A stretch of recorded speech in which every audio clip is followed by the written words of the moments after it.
Hello, everyone. Thank you for checking out this episode of Really Dicey. This is Manny, and I am here with. Hi, I'm Avi Kool. I'm senior editor for Pathfinder at Paizo. You can find me at Legalized Goblins on Twitter, and I'm really excited to be here. And today we're going to talk about Pathfinder's Lost Omens, the Grand Bazaar. I love books that deal with magic items. I always love seeing how companies try to top themselves from what's been released before. So this is always very exciting to see. Yes, I have some questions. So the Grand Bazaar, it seems like it's not just your typical collection of magic items and that's it. It seems like to be much more behind it. It's actually a location in Golarion. Could you talk more about that? Yeah, so the Grand Bazaar is a giant marketplace in the city of Absalom, which is one of the biggest cities in the Pathfinder Golarion setting, and also one of the most multicultural cities. So the Grand Bazaar is this huge mix of people from different places, different ancestries, different cultures, selling a huge variety of different items, some of which you might have a hard time finding anywhere else in the world. And we really wanted to dive into that in this book. So the book is 50% rules, 50% lore. For every shop, the book is broken down into shops, and for every shop, you're going to have a full 2-page write-up about the shopkeeper, about their origin, about what the kind of the feel of the shop is, the mood of the shop, and then it goes into what items each shop has. And there's about 20 different shops that we're spotlighting in this book. Oh, okay. Do you mind teasing us a little bit of some of the unique either NPCs or shops or magic items that we may find in Yes. there? Yes. So one of the shops that are fun, there is a shop called the Historia Reliquary. And in that shop, we have a lizard folk shopkeeper who is this from the Mwangi Expanse and is very interested in historical and noteworthy items and has kind of a almost university professor type kind of persona with the lizard folk body. So there's some really great illustrations in this book, and that's one of them. And there are all sorts of specialty magical items within that store. And then the one that I wrote, because I was edit lead on this book as well as a writer on this, is a tattoo shop, where we have an introduction of magical tattoos that we touched on briefly in Lost Omens character guide, and I really wanted to dive into for this book. So I got the opportunity to write a magical shopkeeper who is a magic tattoo artist. His name is Arhan, and basically what he does is he runs his tattoo shop by the water, and you can either get the tattoos through buying or trading. And so in addition to there being tattoos in his shop, he also has interesting magical items that come from around the world, because Absalom is a port city. So when people come into the docks district, the idea is you've got sailors coming in, you've got merchants coming in, and they get tattoos. And if they don't have Absalom's currency, then they can barter using goods that they brought from their homelands.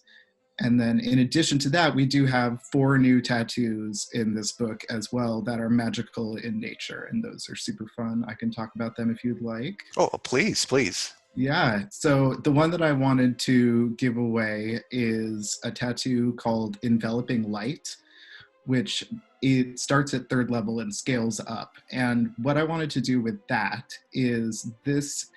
So like Pokemon items that slowly regain a little bit of HP at the end of each round? Yeah. So it's that exact same type of thing. You, in addition to glowing with bright light when you activate the tattoo, you also slowly regain HP at the end of each round. That scales with the level of the tattoo as well. So the hope for that, and this is the hope for the whole book really, is taking concepts that you can use in any game and creating items for them that we aren't just slightly different copies of things we already have in the core rulebook. Because that book has a giant equipment chapter. And so then we make this whole other equipment book, and we have to really get creative about how do you take concepts that people will want to use in their game but haven't been done before. So that is kind of a different take on a healing item that I was going for with that. I've noticed that Paizo's been very good in the last few years of gaining a very eclectic group of writers Mhm. and for each book. Would you like to share some of the, I guess you could say, the creative process in putting this book together? So what we've done at Paizo, and the Lost Omens line in particular has really been a leader on this, is we try to get as wide of a range of voices for every book as we can. And we have done a lot of work in the past year and a half in particular, like finding new writers and working with them to cultivate their skills in Pathfinder and Starfinder. And we brought in a handful of new people for this book, a handful of people who had done one assignment for us, and this was their second, and then a handful of veteran authors as well. And the way we do the writing process now is we have a Discord for all the writers and the project leads. And everyone shares their drafts, shares their questions, shares the inspiration that they've taken from various places. And it's really collaborative. And one of the most fun things about working on Pathfinder books and on Starfinder books for me as a writer is being able to do that collaborative process with these brilliant people who all have different backgrounds, all have different strategies that they use in their writing, different places they approach their writing from, and we all get to work together to bring the book to life. And it's really a collaborative process. So I want to talk about a few things that I've noticed in the description about this book that really stood out to me. One of them is about new animal companions. Could you Yes. talk to us about that? Yeah, I'll spoil a few of those. So one of the most exciting ones to me personally, because I've done this in a homebrew campaign, but we didn't have it officially in the rules, is a giant riding beetle. So like modeled after like a Hercules beetle or something like that, except as a mount. So that is one of the most exciting ones. And then we also have a capybara animal companion, which a lot of people had been asking for. So that we, unfortunately, not a capybara mount, but maybe if you're a sprite, you can fudge it and make and make that work for you. If the sprites can ride corgis, then I feel like you should be able to homebrew that they can ride capybaras. Um, there's also, I think these are one of the first books, at least in the fantasy setting, that's coming out with accessibility items to help enable adventurers from any background or circumstance. Could you talk a Mhm. little bit about that? Yeah, so we worked with Sarah Thompson on that, who is really the leader in this community of putting accessibility items in books. So Sarah Thompson is most well known for the combat wheelchair, which is a D&D 5th edition homebrew. But we had actually been working with Sarah since before that came out, and then it just, so exciting to see how much that blew up. And what Sarah did for this book is wrote a huge section of a variety of accessibility items. So we have magical hearing aids, magical vision aids, magical and mundane like mobility devices such as braces and crutches and a variety of wheelchairs. And those can also be accessorized with different magical properties. So we don't just have basic chair and combat chair. There are all kinds of wild things. Like there's an amphibious chair in there that gives you a swim speed.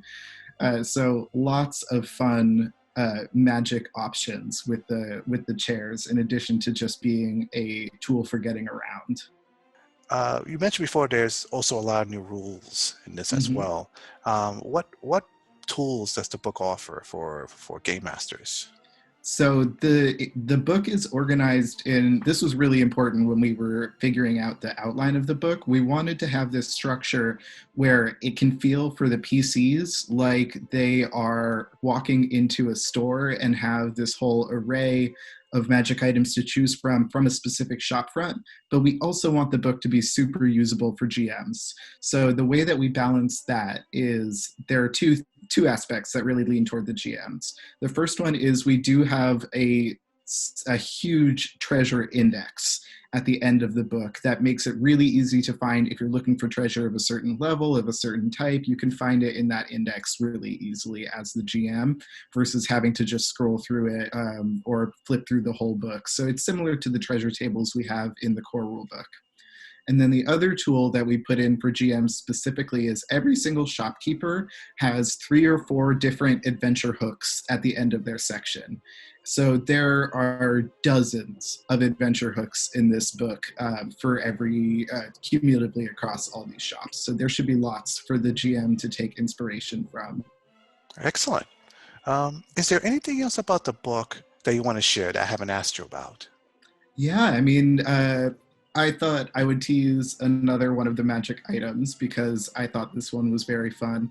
An item that I wanted to talk about was Singularity ammunition. And this is what I mean by we're taking game concepts that will be useful to people, but also are kind of weird and out there and not anything like we have in the core rulebook.